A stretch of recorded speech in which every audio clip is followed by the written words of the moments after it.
Welcome back, and thanks for joining me as we begin my investment journey. To recap, we're aiming to reach a £1 million portfolio before I reach the age of 55. I'm currently 30 years old, so we have 25 years to go. Quick maths! Today I'm going to cover off the first week of my journey, which actually started on Monday the 13th of January 2025. A lot happened, and as I mentioned in the intro video, a lot of mistakes were made.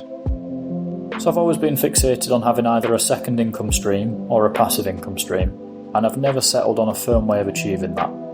I've tried lots of different things over the years, but they either didn't work out or were way too time consuming for the level of return they generated. Prior to this journey, my most recent endeavour has netted me a total profit of £1,000 over 9 months. However, as a higher rate taxpayer in the UK, it dwindles down to just £562 after tax. How much of my time does it take? I think I probably spend a total of 3 hours per week on it now. However, at the start I had a couple of months of 2 to 3 hours per day.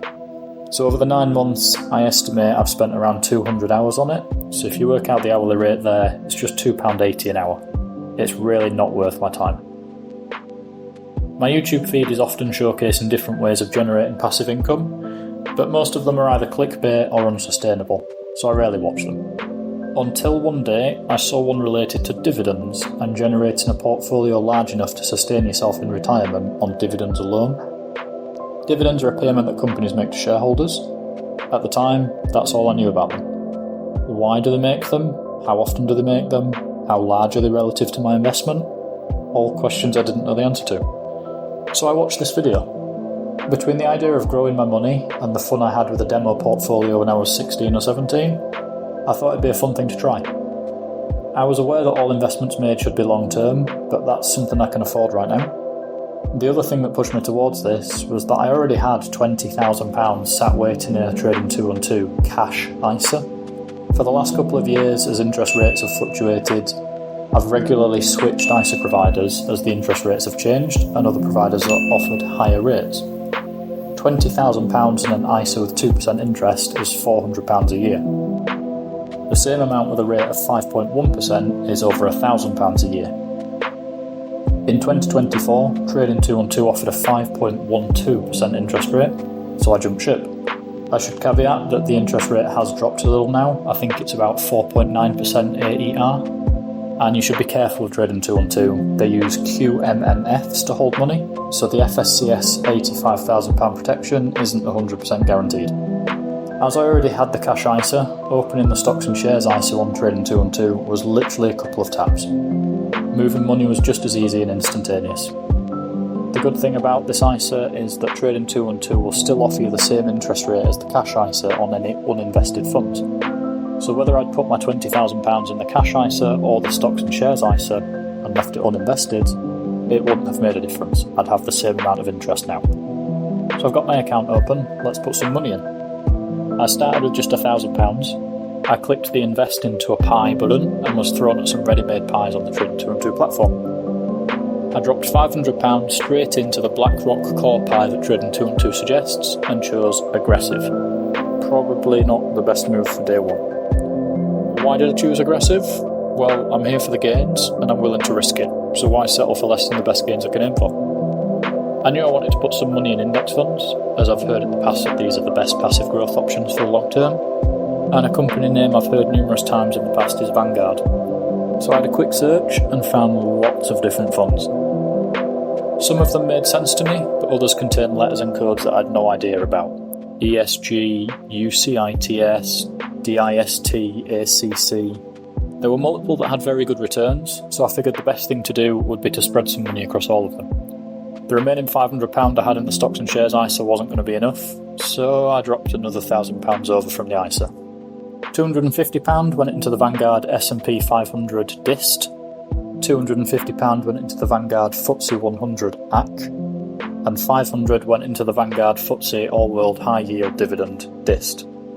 Why did I put money into the S&P DIST but the FTSE 100 AC? Because I had no idea what DIST and AC were. Why did I put 500 into the All World Dividend and not the S&P, which has much higher gains? I've no idea. So now there's only £500 spare in the stocks and shares ISA. As I've already mentioned, dividends is why I'm here. If you use Trading212, you'll have heard of the dividend experiment. He makes pies focused on all things dividends, and his almost daily dividend pie is the most copied pie on Trading212. I dropped the remaining £500 in there. However, it was about lunchtime in the UK, and I failed to realise that the markets in the USA don't open until 2:30 in the afternoon in the UK. Duh. So I had to wait 2 hours.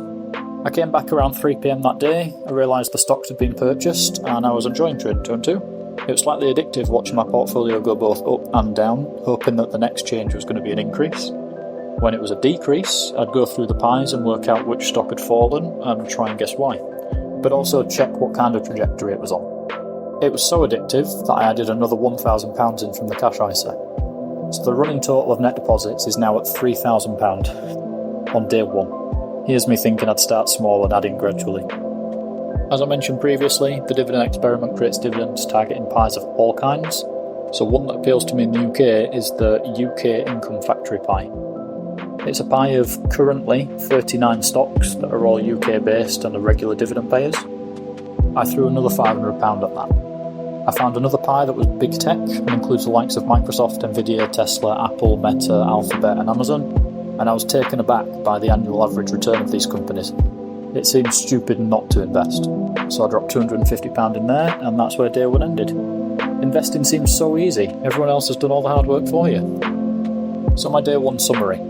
I've invested into 16 different BlackRock funds, 3 Vanguard funds, 50 US stocks in the almost daily dividend pie, and another 39 stocks in the UK Income Factory pie, and 7 more in the tech pie. However, some of those are duplicated in the daily dividend pie. £3,000 deposited, £250 left as cash, and at close that day, my portfolio is valued at £2,999.19. When you take into account the stamp duty paid on the UK stocks and the currency exchange fee paid on the US stocks, it's a small gain on the gross value. So I went to bed happy with the gain, but nervous about my decision to start all of this. What if I just lose it all tomorrow? And that's the end of day 1. Anyone who knows anything about investing is probably laughing their head off at all the different mistakes I made. What I did on day 1 and the days coming is certainly not a good example of how to start investing, so please don't copy me. A few things that I know I did wrong. Guy's an idiot. Number 1, throwing money into stocks without researching them. Number 2, throwing money into funds without researching them. Number 3, getting into investing without having a good idea of what's going on in the world, what's coming up over the next few weeks, months, etc. And number 4, I got way too carried away and it was way too easy for me to just move money from the cash ISA to the stocks and shares ISA. I mentioned in the intro video that research is vital, and even 3 weeks in, I'm still not researching properly. Over the next few videos, I'll cover off the rest of week 1, and spoiler alert, I just continue to make mistakes and I fail to research anything properly. Honest answer, after day 1, I was only feeling about a 6 out of 10 about this journey. I had a good small return on day 1, I didn't fully understand what I was doing, but I knew that, and I was only £3 in if it did all disappear. Thanks for watching and sticking around to the end. I hope it's been a good laugh for someone out there. Please leave a like, and if you want to stick around for a few more laughs, hit the subscribe button and join me again next time. Thanks.